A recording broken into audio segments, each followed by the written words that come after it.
Donc le message driven bean dans les EJB, on a vu qu'il y avait, on a vu ce matin, qu'il y avait des session bean. Dans les sessions, il y avait stateless. En fait, il y avait des singletons et des stateless bean. Il y a des stateful.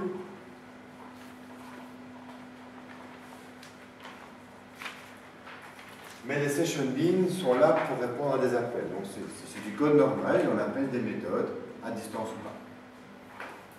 Il y a un autre type de JB qui est message driven. Bon, j'ai dit je laisse tomber les entités parce que ça c'est plutôt la norme JB.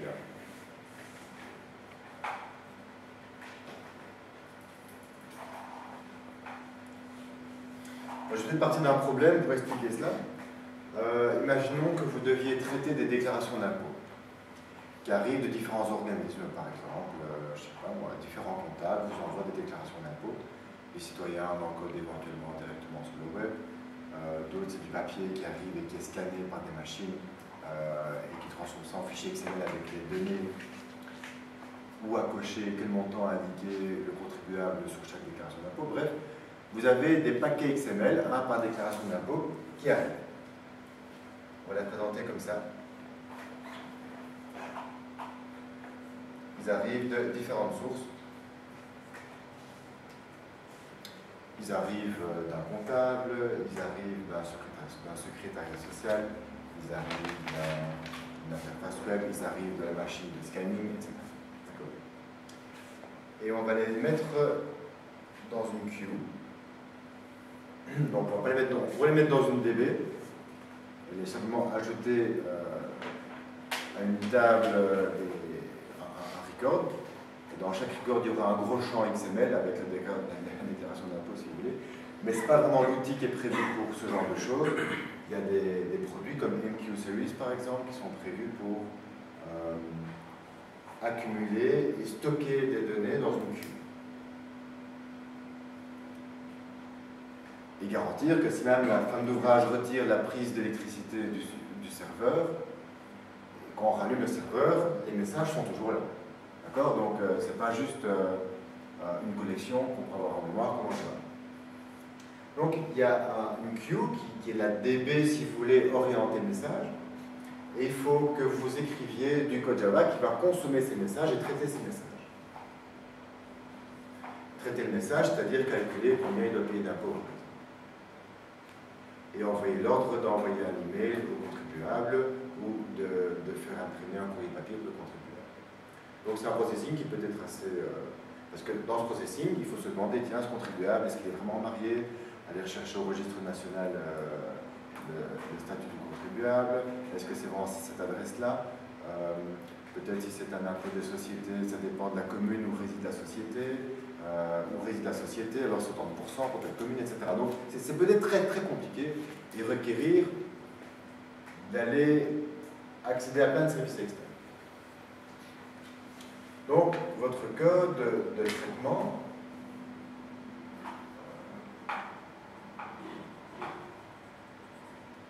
se trouve sur un serveur qu'on va symboliser comme ceci,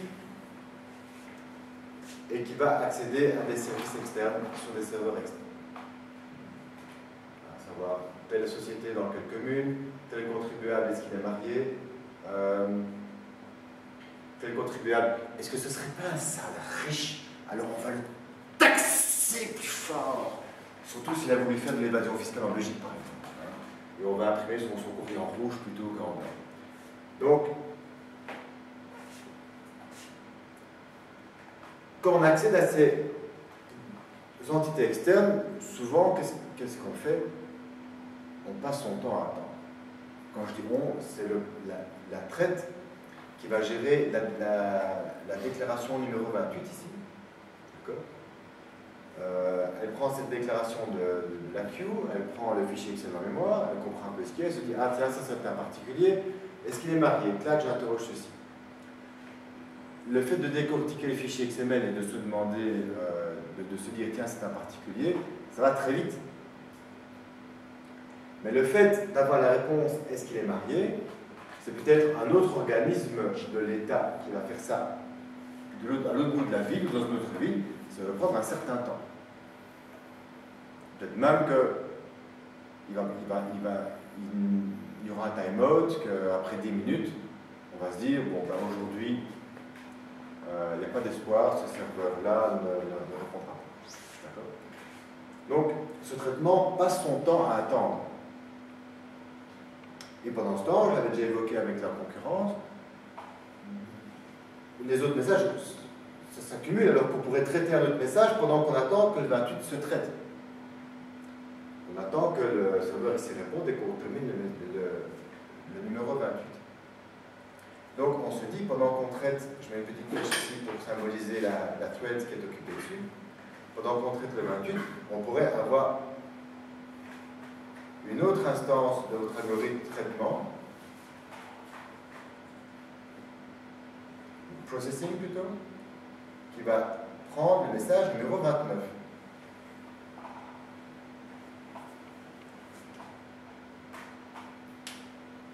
Imaginez que vous êtes à la boucherie, numéro 28. La dame arrive, elle demande d'avoir du steak haché. Vous prenez un steak, vous le donnez à l'apprenti, oui, hache-moi ça.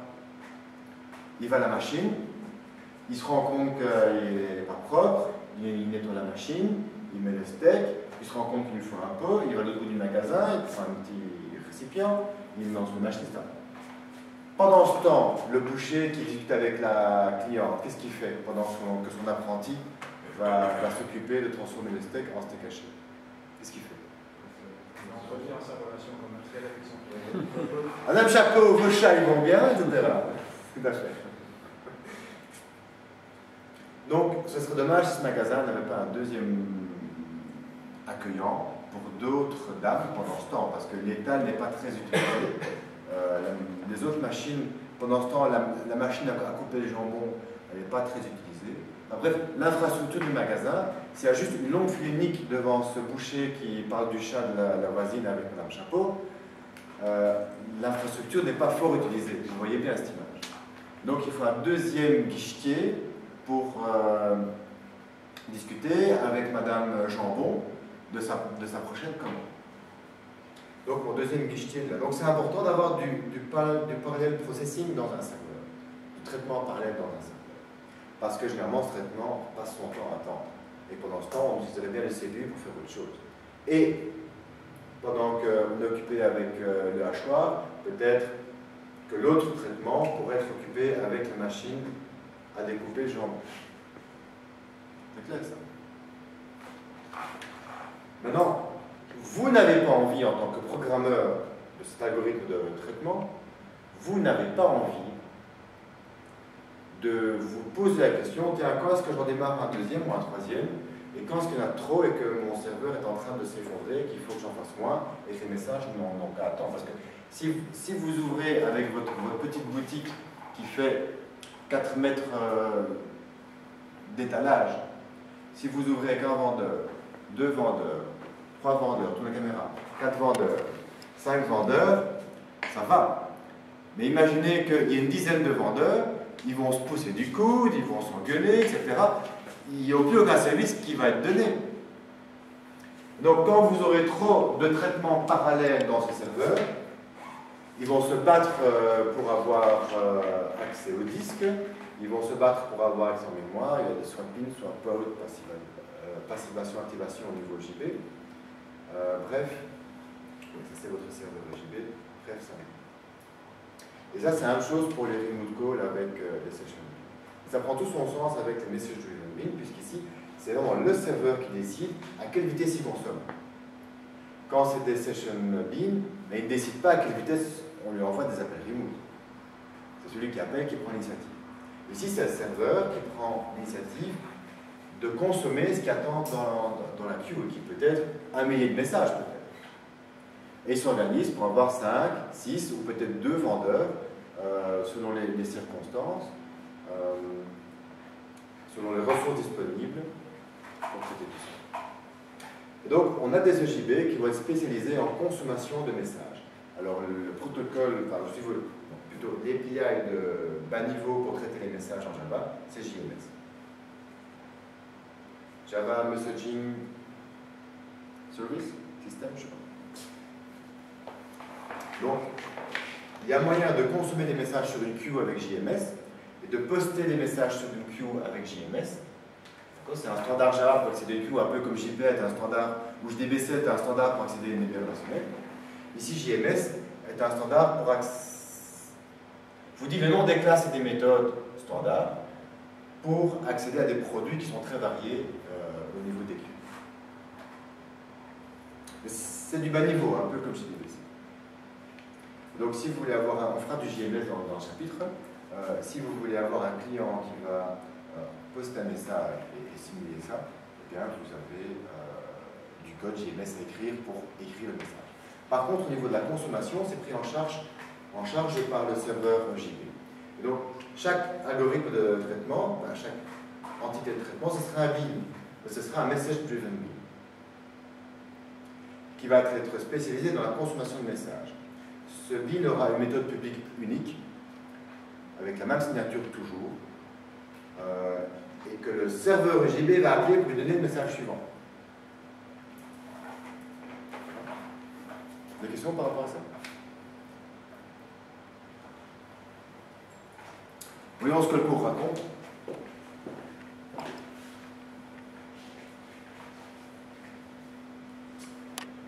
Blablabla, synchronous, machin, ok, ça je viens d'en parler. JMS, Java Messaging Services.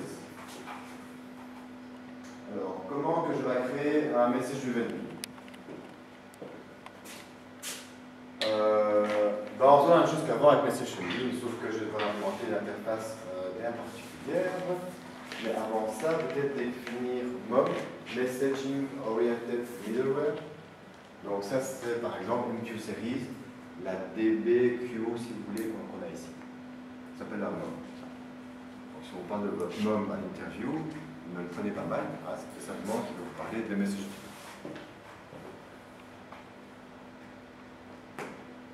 Et voilà, donc rien de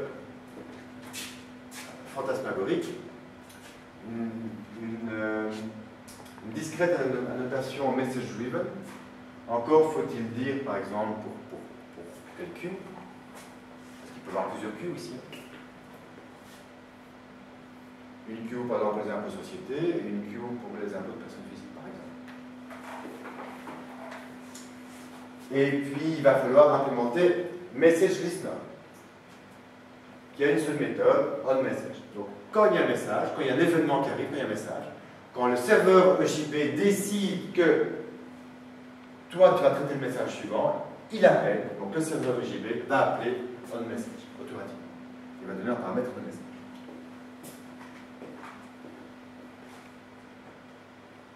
Alors, pourquoi est-ce qu'on dit que c'est asynchrone? Parce que je poste un message, et puis je l'oublie. Je ne m'attends pas à recevoir une réponse immédiate. Donc c'est plutôt comme la boucherie Colruyt.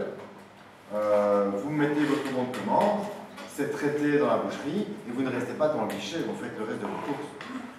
Peut-être que vous recevrez un autre message, du genre un message sonore, la commande numéro 29 est prête à la boucherie, en retour, mais vous ne restez pas bloqué là, de manière synchrone, à attendre la réponse. C'est-à-dire que quand vous faisiez un appel Session Bean, un appel de méthode, votre thread, dans la méthode main du client, attend le retour. Elle ne va pas faire la ligne suivante tant que le retour n'est pas vu. Donc ici, c'est asynchrone. J'envoie quelque chose, un peu comme le missile Fire and Forget. J'envoie le missile est tête chercheuse, je ne m'en occupe plus, je fais autre chose. Peut-être que j'aurai du retour, peut-être pas. Ici, il n'y aura pas de retour. Le comptable soumet sa déclaration, il n'y aura pas de retour. Ah oui, peut-être qu'il aurait une lettre par la poste 20 jours plus tard, mais je n'appelle pas ça un retour immédiat.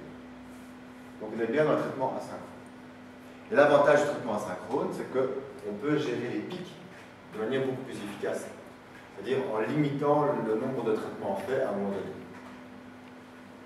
Mais j'imagine que le 30 juin, date de clôture des déclarations, date finale pour remplir sa déclaration d'impôt, le serveur est beaucoup plus chargé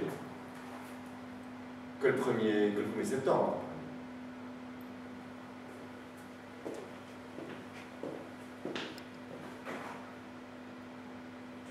Voilà, alors on prend un petit business case avec les taxes et tout ça, j'en ai parlé. Hein, donc c'est le schéma ici que j'ai fait là. Ici, on a un client qui serait par exemple une scanneuse, plus le programme intelligent derrière pour structurer un message XML à partir des données scannées.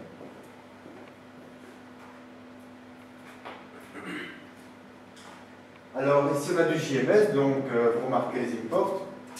Ce n'est pas un cours de JMS, mais la partie qui nous intéresse ici pour faire un Hello World qui fonctionne est assez simple. On a une session JMS comme on aurait une connexion JDBC ou comme on aurait un Entity Manager en JPA. Et de cette session JMS, on fait appeler text message, on met le texte et on appuie ça. Tout ça. C'est juste une question de savoir par cœur quelle méthode appeler. Alors, ces trois lignes qui étaient essentielles, si on les remet dans tout le contexte avec du brawl autour, les try catch, etc., ça donne ça. Et vous retrouvez les mêmes trois lignes. J'ai mon text message qui est ici. Je mets le texte et je fais un send. Tout le reste avant, c'est comme chez DBC. Alors ici, remarquez qu'on fait un lookup JMX taxQ. Donc on peut, du point de vue du client, obtenir une espèce de pointeur vers la queue, si vous voulez, aussi en faisant un lookup JNDI.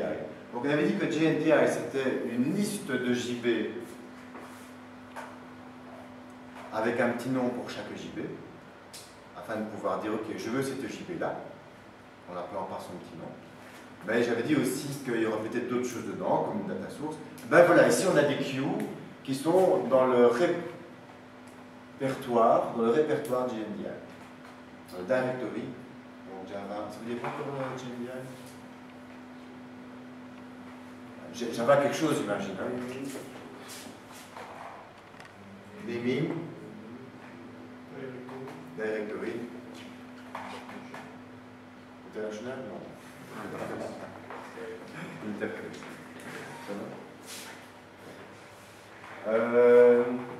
Donc ici, on parle de producer, c'est un terme intéressant, parce que je produis un message.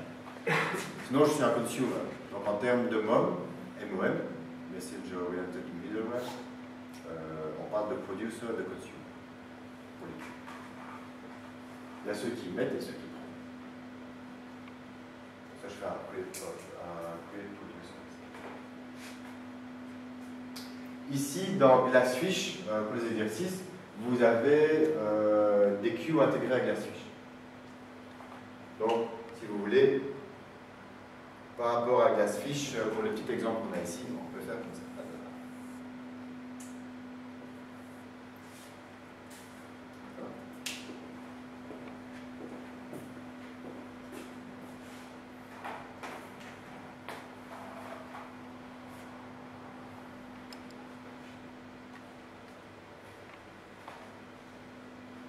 Donc, du côté serveur, on reconnaît le message driven bean, qui s'appelle tax processor bean, qui implémente bien un message listener, comme on l'avait dit, avec la méthode message.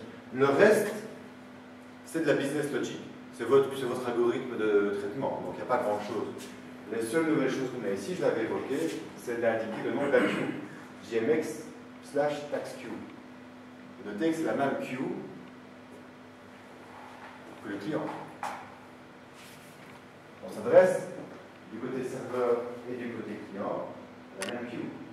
Ici, je fais un lookup JMS taxQ du côté client. Du côté serveur, j'indique aussi que c'est pour JMS taxQ.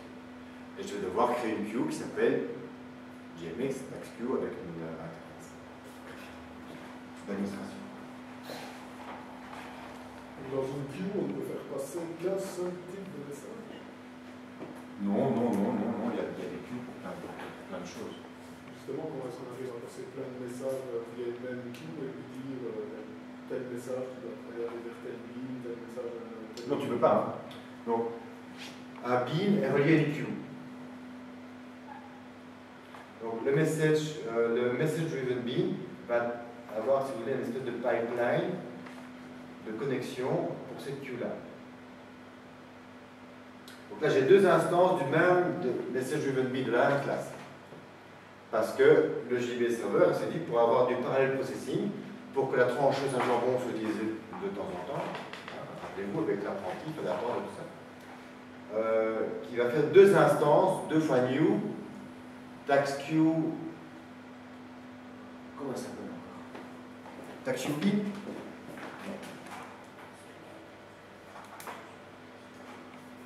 Il va faire 2 fois new de tax processor bin.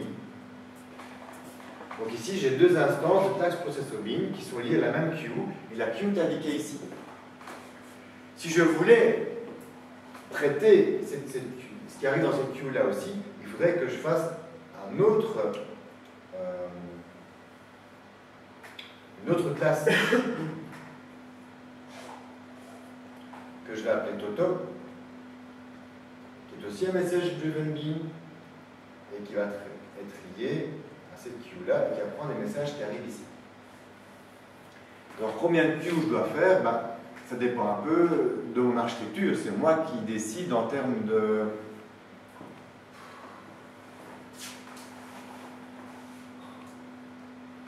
En termes applicatifs surtout. Par exemple, j'ai peut-être une queue qui est ouverte pour les gros organismes, du genre secrétaires sociaux, etc. Une queue spéciale qui est ouverte pour les petits comptables, et une queue spéciale qui est ouverte pour tout ce qui vient du papier. Ou pas, mais ça c'est vous au niveau applicatif qui décidez parce que vous organisez comme ça, parce que ça vous arrange dans votre architecture logicielle. Mais bon, ça dépend de chaque problème. Et c'est clair que ceux qui ont l'habitude de travailler avec des queues, avec des modes, ils voient plus ou moins les avantages et les inconvénients de découper plutôt comme ceci, plutôt que comme ça. Et ils ont leurs mécanismes, leurs automatismes pour décider ce genre de choses. Ça répond à la question? Oui, j'ai quand même l'impression que si j'ai 3 types de messages à envoyer, je devrais avoir 3 queues et 3 types de messages derrière. Oui, ou alors tu te fais un if dans le traitement ici. Si message de type 1, je fais traitement 1, si message de type 2, je fais traitement 2. Tu peux faire aussi. Vous pouvez mapper un if sur un queue? Non, je ne crois pas. Je n'oserais pas jurer, mais je ne crois pas. Si vous faites le même traitement, oui, on peut imaginer, oui. Ce qu'on peut faire, de toute façon, c'est mettre des classes services derrière.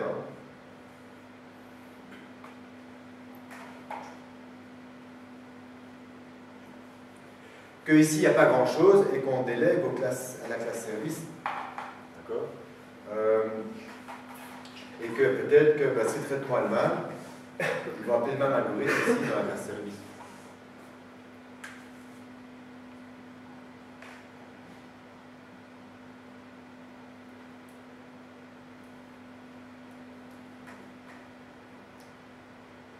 D'autres questions?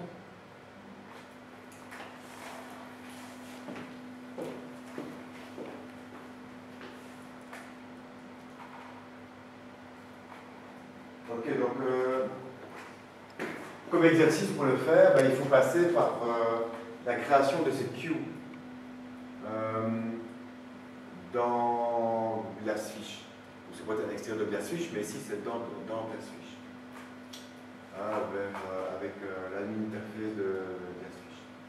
Donc pour ça, il faut passer par l'administration console web. Donc il y a une application web qui existe avec Glassfish pour gérer, si vous voulez, la configuration de Glassfish et qui est sur ce port-ci.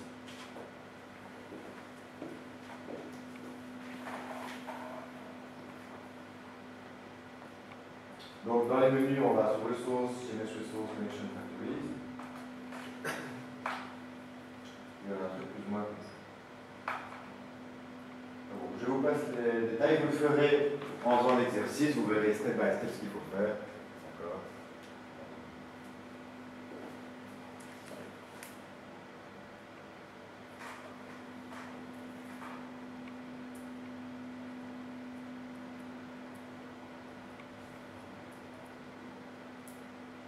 Donc vous dites chaque fois le code qui correspond à ce que vous créez au niveau admin.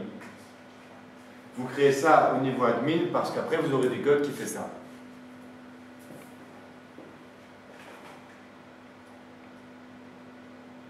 Donc là on est au moment où on crée la tax queue.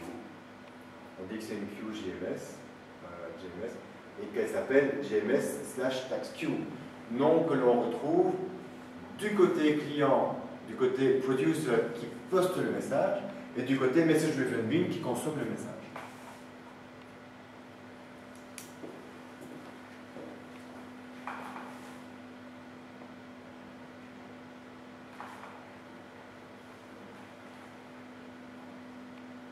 On voit le nom du message là-dedans. Exercice 2, on prend le code qu'il y avait au-dessus, on fait un copier-coller et on envoie un message avec un petit programme Java indépendant qui n'est pas dans le serveur JB, qui a une méthode main et qui simplement va faire un send du message dans cette queue-là. Et puis on verra qu'il y a un message dans la queue qui n'est pas consommé, parce qu'il n'y a pas encore de serveur pour le consommer.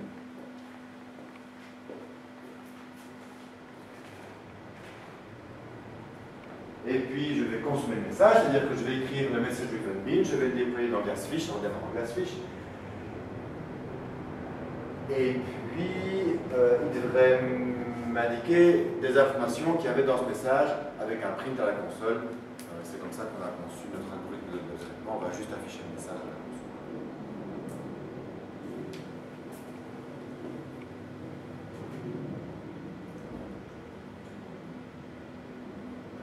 Il faut tout ça grille de commande si on a envie. Enfin, je ne vois pas que ce soit le but ici dans un cours conceptuel des EJB pour avoir une idée de ce que c'est de mettre la main dans le cambouis. Vous avez des questions?